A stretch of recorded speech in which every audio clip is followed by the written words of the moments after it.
Homem-Aranha de Volta ao Lar, sem dúvida, é a melhor história do Homem-Aranha já lançada. Não, não é essa daí não. Mas sim, o verdadeiro Homem-Aranha de Volta ao Lar. Sendo escrita por Michael Straczynski, sendo ilustrada por Jonathan Romita Jr., publicada na Amazing Spider-Man Volume 2, do número 30 até o 35, e abril até outubro de 2001. Sendo considerada por muitos a melhor história do Homem-Aranha já feita. E por que essa história é maravilhosa? Porque muita gente ama essa história do Homem-Aranha. Enfim, você vai descobrir no vídeo de hoje. Fala, Cris Brito, falando aqui a Spider, e vamos agora iniciar com essa história maravilhosa, sendo considerada uma das melhores histórias do Straczynski, o cara que revolucionou as histórias do Homem-Aranha. Então, chega de enrolação, vai vendo.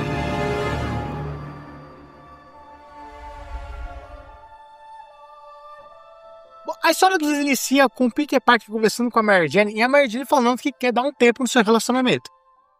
De novo. Já que praticamente recentemente a Mary Jane acabou sendo sequestrada e muitas pessoas acabaram acreditando que ela acabou até morrendo nesse momento que ela estava sumida nos quadrinhos. Mas acabou que ela decidiu pedir um tempo para o Peter, e o Peter, claramente muito quebrado, muito triste, abalado por essa situação, e acabou indo pela cidade para ficar basicamente naquele momento do seu tempinho. Sabe aquele momento onde você fugir da realidade e você acaba colocando um fone de ouvido e ouvindo alguma música e você fica naquele seu mundo, ou você leva um quadrinho, enfim. O Peter Parker estava querendo ficar desse jeito, se balançando pelas teias. Mas acaba que ele não consegue. E aí ele acaba vendo de longe um prédio que vai ser demolido. E aí Peter Parker aproveita aquela situação, já que o prédio vai ser demolido, ele vai lá e começa a quebrar as paredes, a demolir com as próprias mãos, para justamente aliviar o estresse. Bom, depois disso, já de manhã, Peter Parker acaba andando pela rua normal, basicamente como um cidadão normal, e acaba relembrando, né, da época que ele fazia parte do colégio de Midtown. E acabou que ele foi lá e basicamente vai lá para o colégio para dar uma olhada, ver como é que tá o colégio, né, depois de tantos anos sem ir. E aí ele acaba vendo um garoto que ele até é muito parecido com ele, que é um garoto nerd que tá sofrendo bullying. E o Peter Parker, vendo aquela situação, evidentemente que, ele já sofreu bullying, ele sabe como isso é chato, ele vai lá e protege o garoto pra que isso pare. O garoto fica revoltado com o Peter porque fala,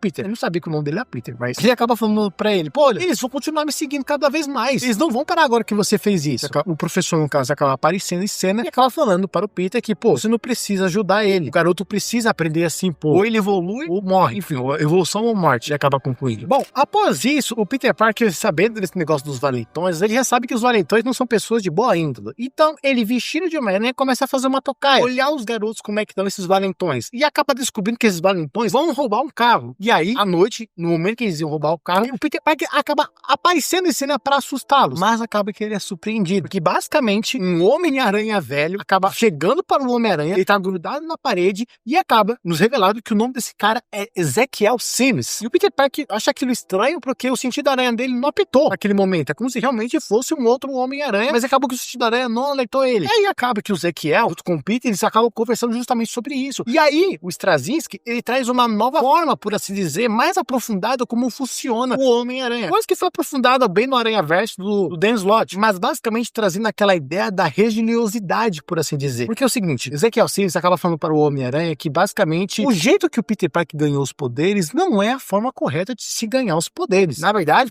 existe como você ganhar os poderes, nos quadrinhos, claro, que é basicamente você fazendo um ritual, e a partir desse ritual você ganha os poderes da aranha. Coisa que é, não só da aranha, mas sim como toda a mitologia, por assim dizer, do ser animal, por assim dizer. Se você for perceber, todos os vilões, personagens relacionados ao Homem-Aranha, têm alguma coisa de origem animal, biológica, da natureza. O Rhino é um rinoceronte, o Abutre é um abutre, Kraven é tipo um caçador, mas ele também tem uma parte meio de leão, o Dr. Octavius é como se fosse o povo, Camaleão é o próprio camaleão, e o Homem-Aranha que é inspirado numa aranha. Existe toda essa explicação que dá sobre esse negócio do Homem-Aranha, que até mesmo existe em algumas religiões, sobre essa ideia de totem, que cada ser carrega um tipo de um totem aranha, um totem rino, enfim, existe um monte desse tipo. E o Homem-Aranha carrega, por exemplo, esse totem. E aí ele acaba falando, que o Ezequiel Sims fala aqui para o Homem-Aranha, que da forma que ele ganhou os poderes, ele iria ganhar os poderes de qualquer maneira. Só que por causa da aranha estar com radiação, ela ia morrer e acaba transferindo imediatamente os poderes para o Homem-Aranha. E aí acaba que a radiação até que mata a coitada da aranha. E olha que esse conceito de basicamente fazer ritual, algumas versões do Aranhaverso, se não me engano, a Ana Corazon, ela é basicamente desse jeito. Ela ganha os poderes de uma aranha com uma tatuagem que dá poderes para ela de Mulher-Aranha, por exemplo. E aí é nos apresentado literalmente um dos meus vilões favoritos que acabou sendo colocado, que o Straczynski acaba fazendo. No caso, é nos apresentado um novo vilão do Homem-Aranha, o Morlun. Morlun, ele é basicamente como se fosse um vampiro. Não como Morbius, mas ele é como se ele fosse fosse um predador. Assim como eu acabei contando pra vocês sobre essa ideia dos totens que existem em cada ser, o totem aranha, o totem lagarto, o totem rino, o totem escorpião, enfim, todos esses totens que existem, para o Morlun, ele acaba se alimentando desses totens. E o mais prazeroso, coisa que é nos aprofundado no Aranha Verso, uma das coisas que mais mata, por assim dizer, a fome dele é o totem aranha. E aí, Morlun decide que ele vai pra Nova York para caçar o novo totem, que é o nosso querido Peter Parker, o Homem-Aranha. Bom, após isso, o Peter Parker continua refletindo mais no dia seguinte sobre o negócio que Ezequiel acabou falando com ele, coisa assim do tipo, e ele acaba batendo papo com a Tia May. E a Tia May acaba falando para o Peter para que ele, se ele puder, né, acabar sendo um professor substituto lá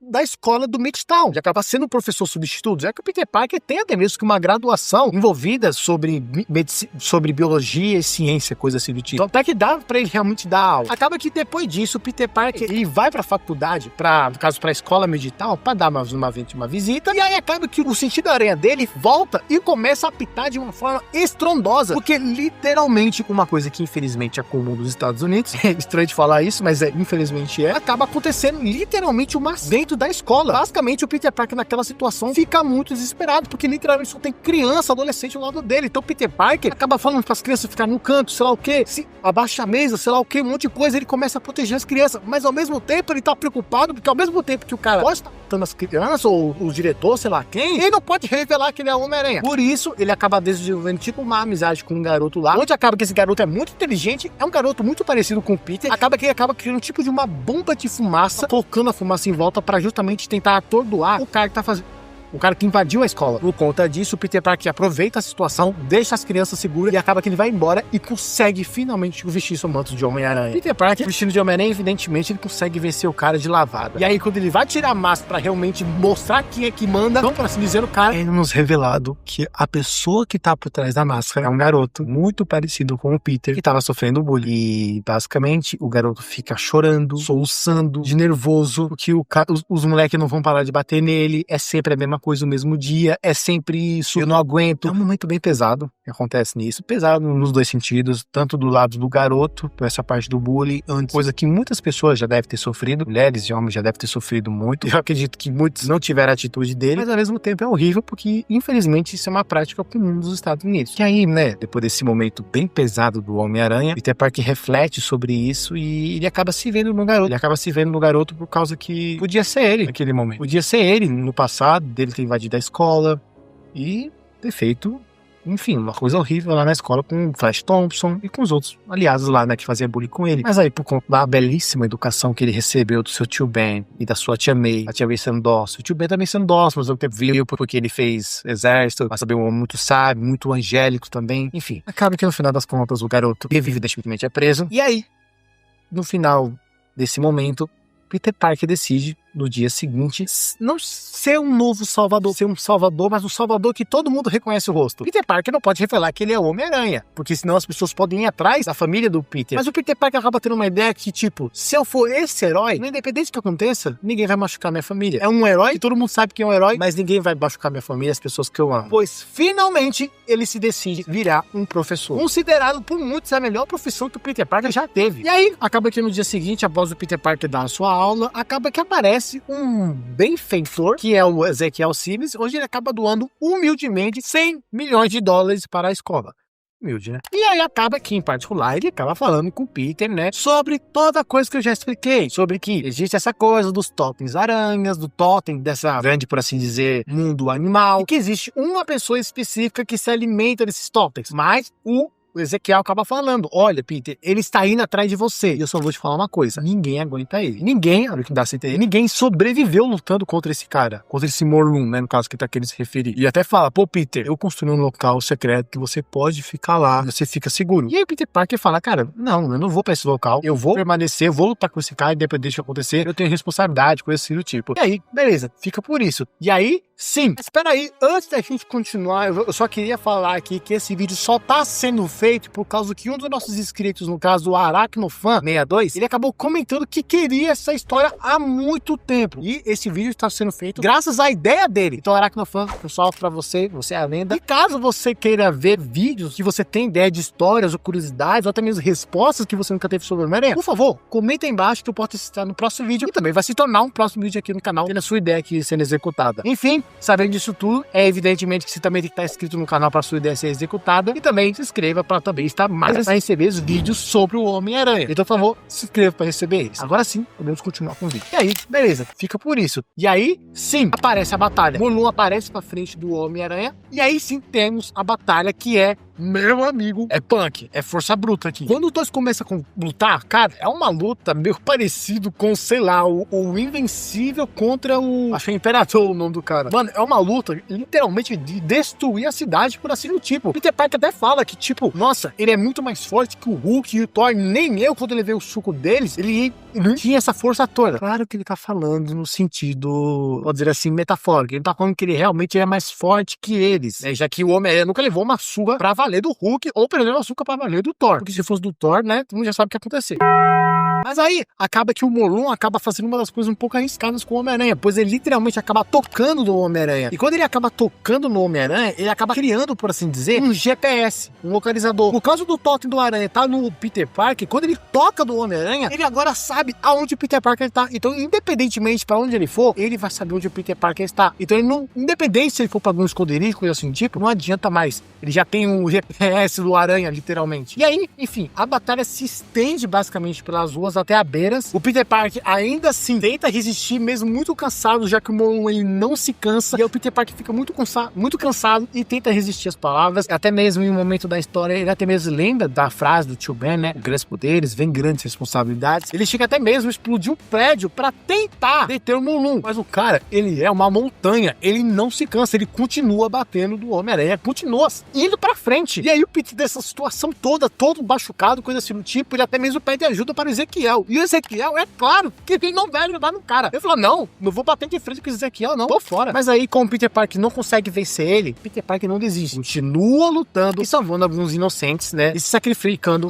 dando alguns golpes pra ver se pelo menos consegue fazer alguma coisa. Que, spoiler, não adianta em nada. Ele não consegue derrotar, não consegue deitar aquele cara. O Ezequiel não tava de brincadeira. Esse cara, ninguém derrota. E aí, acaba que em algum momento da batalha, ele consegue se afastar do Morlun e acaba fazendo uma ligação para a Tia May, dizendo pra ela que ele vai ficar bem caso ele não sobreviva. E aí ele começa novamente, após ele fazer essa ligação pra Tia May, que ele acha que ele vai morrer pelo que parece nesse momento. Peter Parker fala, cara, não vou conseguir, eu acho que eu vou morrer. Ele faz uma ligação pra ela, fala isso, desliga, e aí começa de novo a batalha. Dura mais ou menos quase um dia, uma noite inteira que ele acaba lutando com esse cara. Acaba que no momento, praticamente o Peter Parker ele é esbagaçado no final disso tudo, e aí acaba que quando ele está quase sendo morto, o Ezequiel aparece e ajuda o Peter Parker, conseguindo ferir o Morlun pela primeira vez, ainda bem. Pelo menos alguma coisa conseguiu fazer, mas o vilão o derrota absorvendo a sua energia. E aí, o Peter Parker aproveita esse momento e acaba fazendo uma coleta de sangue justamente do Morlun, já que ele conseguiu extrair um pouco da gota de sangue e ir embora. E quando ele vai lá, ele acaba descobrindo que as células do Morlun são células puras, de diferentes espécies, que obriga praticamente que o Morlun fique se alimentando constantemente, né? E aí acaba que o Peter Parker pensa nisso, pô, ele precisa se alimentar constantemente, tal, as células dele são puras, tal, vou usar isso contra ele. E aí o que ele acaba fazendo? Como o Homem-Aranha, ele foi um herói que foi picado por uma aranha radioativa, ele acaba indo para uma usina nuclear e absorvendo um monte de radiação no corpo dele. O corpo dele fica, mano, o cara quase morre, porque basicamente, literalmente,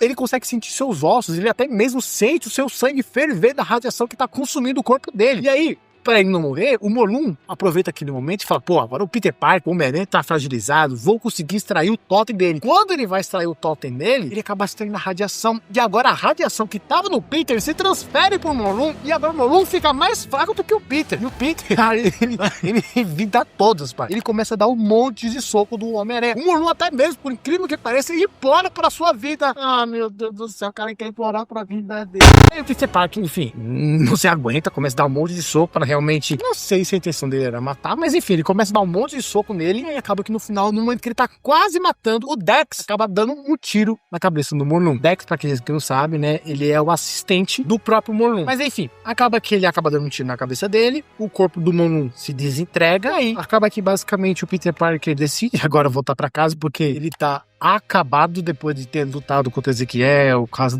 da radiação, o corpo dele, enfim, ele tá exausto depois disso tudo, ele nem dormiu direito, ele virou a noite, e aí acaba que basicamente depois de toda a situação que aconteceu, Peter Parker vai ter uma pista que o Ezequiel não morreu, ele tá vivo, porque pelo que dá a entender, ele acabou morrendo, né? Na verdade não. Mas aí acaba que ele chega em casa, quando ele chega, ninguém aguenta, ele fala, cara, vou ficar deitado, capotei. E aí, quando ele vai lá, ele tá dormindo, minutos depois, quando ele tá dormindo, a Tia May chega e descobre que o Peter Parker é o Homem-Aranha. E aí sim, finalizando, Homem-Aranha de volta ao lar. Meu amigo, cinema. Não tem jeito. Muitas das pessoas que veem essa história, eu nunca contei isso no canal, muitas das pessoas que contam essa história falam que essa é uma das melhores histórias do Homem-Aranha. E de fato, não tem como se negar. Ela é uma história maravilhosa, porque trouxe uma nova forma para o Homem-Aranha. Muitas das histórias, né, muitos dos diretores, escritores que fazem sobre que escrevem sobre o Homem-Aranha, eles sempre, alguns tentam dar alguma diferencialidade. Algumas boas e outras nem tão boas assim, né? Convenhamos. O povo tá aí, né? E aí acaba que basicamente o Straczynski, ele traz essa nova dinâmica que é muito mais mística. Ele abraça, por assim dizer, um místico, ficcional, tipo, com braços abertos, e não é estranho. Não é à toa que quando eu vi essa ideia do totem, eu fiquei maravilhoso. Eu fiquei, caramba, que louco isso aí, sei lá o quê. Olha essa profundidade que tem. Eu era criança, eu não sabia que isso era coisa do Straczynski. É maravilhoso como o Straczynski começou essa nova fase do Homem-Aranha. Ele começa a escrever um Peter Parker muito mais maduro. Diria eu, antes dele, né, nos anos 90, quando o cara tava escrevendo o Homem-Aranha, era bem legal. Eu não me lembro o nome dele, infelizmente, né? Ele fazia sim um Homem-Aranha adulto. Só que a forma que ele fazia o Homem-Aranha adulto era a forma mais de forma sexual, por assim dizer. Ele usava a Mary Jane mais como uma forma sexual, pra representar que o Peter Parker era adulto. Diferente do Straczynski. O Straczynski já escreve mais com subtexto por trás, mais com uma maturidade. A Mary Jane que ele escreve é maravilhoso. Ele dá uma carga muito mais responsável. Enfim, é uma fase de ouro para muitos fãs do Homem-Aranha e essa história não tem como se negar. Foi o início de grandes histórias que ele iria escrever mais pra frente. Enfim, quero saber sua opinião, saber recomendações de vídeo. Vamos ver se seu nome não é citado no próximo vídeo. Enfim, comenta aí embaixo, se inscreva, por favor, para recompensar esse trabalho que eu tive nessa história. Eu tô vendo aqui a gravação, tem mais de meia hora de gravação bruta. Não sei como é que vai ficar na hora assim, na edição, coisa assim do tipo. Então, por favor, para recompensar esse trabalho, um gostei e uma inscrição já ajuda muito. E também um like, porque isso ajuda muito. Enfim, muito obrigado por assistir até aqui. Sugestão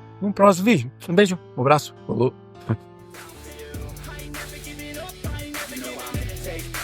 Taking that crown from you.